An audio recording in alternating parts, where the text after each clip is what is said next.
There's no more fun than when your team is potentially going to take their quarterback of the future. Malik Willis is the talk of the draft. I think that he's established himself as quarterback one. Kenny Pickett's going to have those hand issues. Some teams, especially cold weather teams, may shy away. Matt Corral has that health issue with that ankle. Desmond Ridder, I think, plateaued, even though he's going to test out of his mind at the combine. Just ran a great 40.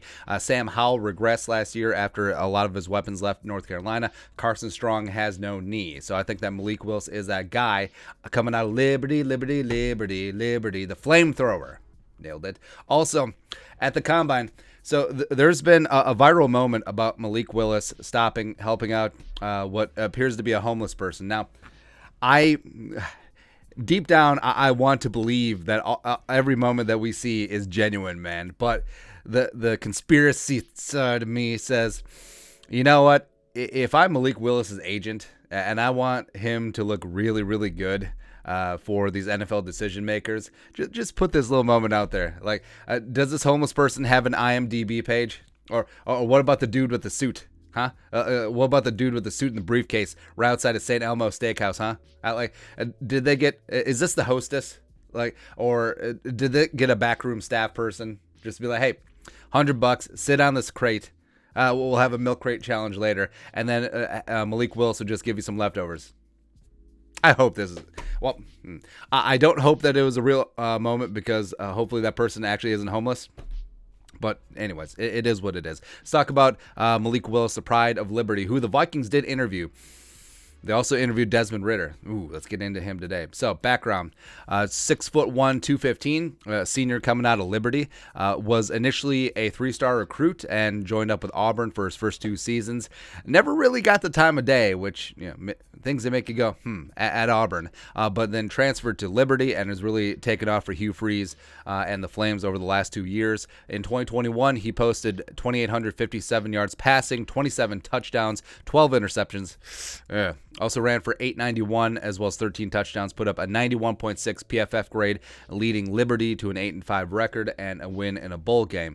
Showed well at the Senior Bowl as well as he's dropping dimes all over the place at the combine. Pros, so you could make a case that he has the livest arm in the draft class. I think overall strength, Carson Strong is probably up there, but in terms of liveness, I will give the edge to Malik Willis here. He's got great mobility, of course, even though he didn't run the 40. I mean, he's got enough speed on tape where even if he does run the 40 at his pro day and just puts up a 4.5, it's like, yeah, we saw that. We know, bro. Right. Also, he's got great moxie. He's very sure of himself in a good way. Like, guys can be overconfident, cocky a-holes, but just a little bit of swagger, just a little bit of confidence, like Joe Burrow. It was like, hey, no moment is too big, except for the Super Bowl and his offensive line. Yikes! Or also Eli Apple and his defense too. I mean, come on, man. But anyways, I do like a little bit of edge to the quarterback spot, where also you saw that he was a natural leader, both on the field with Liberty as well as at the combine. It doesn't seem like a front, where you can tell when someone's being phony. It's like, all right, hey, let's go, guys. Let's go get this thing done. But, I mean, Willis is out there dropping dimes, giving dap to his wide receivers, just really... you can see why guys want to follow Malik Willis, and you can see why he is very well regarded. Some drawbacks, extremely raw. I think that he would benefit from sitting for a year and learning an NFL system and then hitting the ground running in 2023. Also, caliber of competition with Liberty. I mean, Liberty only played 2 ranked teams this season, Ole Miss and Louisiana, and got spanked by both of them. Although, I mean, the Ole Miss Hugh Freeze game, awkward is what it is. Also, a drawback that's a pro and a con is that accuracy as well as him being a gunslinger. Well, the gunslinger part is a pro and a con, because I do like when the quarterback takes some chances, especially on 3rd and 9, instead of checking it down to CJ Ham, just like grip it and rip it, just let it go, man. But 12 interceptions, that is no bueno. Also, coming from an RPO heavy offense, it's similar issues of him and Matt Corral, where it's like, okay, college offense, fantastic, as well as, some RPO concepts are moving up to the National Football League, but can you do more? Like can you open up a pro-style offense, etc.? And then you're looking at the draft order. So I think there's 4 teams that you really need to be wary of. I don't think that he goes to Detroit. I think that's a little bit too high. Plus, I mean, they're going to get some premium talent dropping into their lap, whoever Jacksonville doesn't take. I don't think that Houston pulls the trigger at 3. But I guess we could be surprised, although Davis Mills did show some signs of life. Jets, no. Giants, actually, I'll add the Giants in. Because the ones I was concerned about, Carolina at 6, yes. Atlanta, I mean, Matt Ryan ain't getting any younger, man. 9, Denver, unless they get Aaron Rodgers or Russell Wilson. And also, of course, Washington at 11. So those 4. But I may throw the Giants in there, too. Especially since they do have 2 first-round picks. But they have a lot of needs all over the place. Maybe they go quarterback in the second round.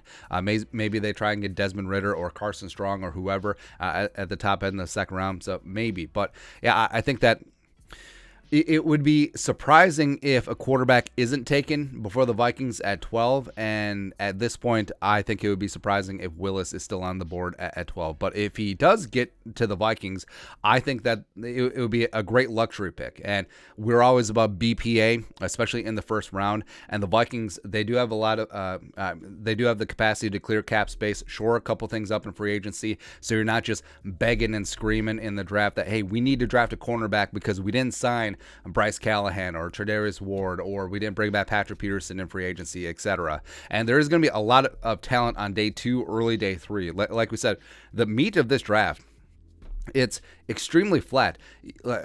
15 to 75. There's going to be some very, very talented players, and even up to pick 100, pick 120. I think that there's going to be a ton of talent in this draft. But Willis as a luxury pick, where hey, you make it work with Kirk Cousins' contract, add the void years, whatever, and the whole thing about adding void years and spreading out Kirk Cousins' cap hit, taking it down from 45, making it something manageable. Say, just back envelope map. Instead of the $45 million cap hit, you make it 25 this year and then 10 in 2023, 10 in 2024. That's manageable because then Malik Willis will be on his rookie contract. Kellen Mond will be on his rookie contract. Whoever's starting, overall, that's not going to hurt you. There's still going to be plenty of money to go around, especially with the cap rising normally in 2023. So Willis would be a great luxury pick. You ride it out with Kirk in 2022, and then Willis and Kellen Mond with Kevin O'Connell, they get to see who is going to be that guy in 2023.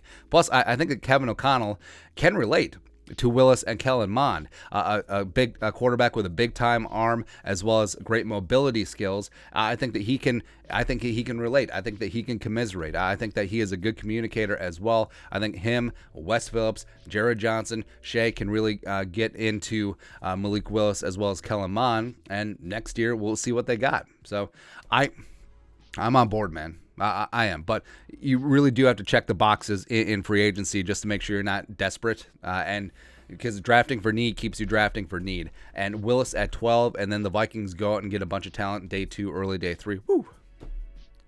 I like it, man. I like it. It's always fun. It's always fun talking draft. But your thoughts are thoughts. Malik Willis, Vikings, question mark? Let us know your thoughts in the comment section below. Subscribe for daily Vikings takes. Want to support the work? Put a little something in the Venmo. But until next time, Skol, production value.